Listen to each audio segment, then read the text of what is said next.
I've always loved the isolation of my cabin in the woods. The dense forest surrounding me was my sanctuary, a place where I could escape the chaos of the world. But lately, an unsettling feeling had crept into my bones, destroying at the peace I once cherished. I would return from chopping firewood to find my front door slightly open.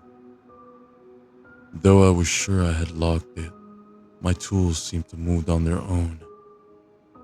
I brushed it off as my mind playing tricks on me, the consequences of too many nights spent alone. It was dusk, and the shadows were long. I was stacking wood beside the cabin when I caught a glimpse of someone in the distance. My breath hitched. They looked exactly like me. The same build, same hair, same clothes. The only difference was their eyes. They were enormous, blacker than a void. They seemed to swallow the light.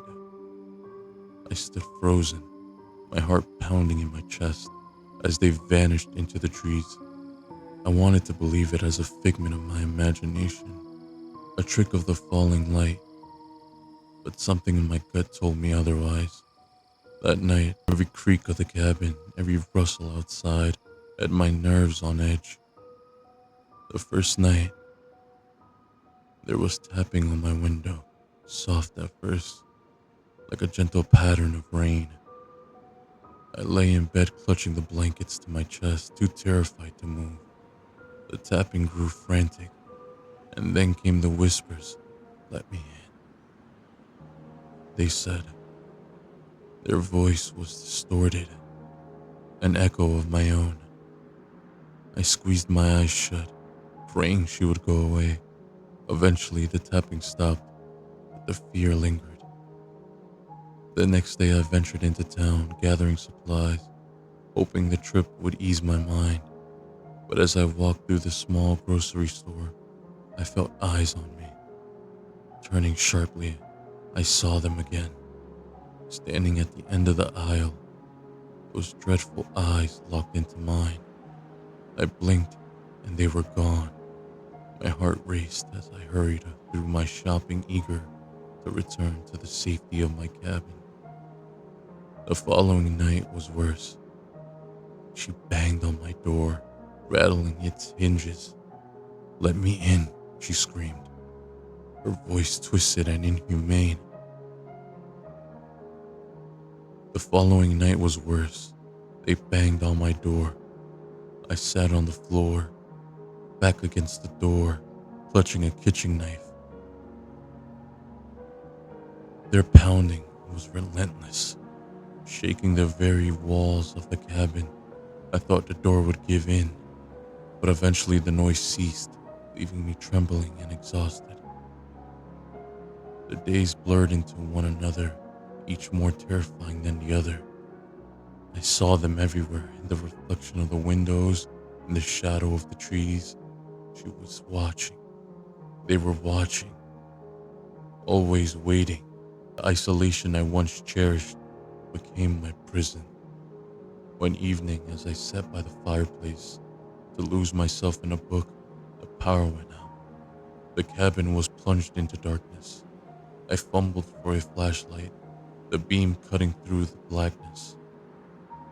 That was when I heard it, coming from just outside the door.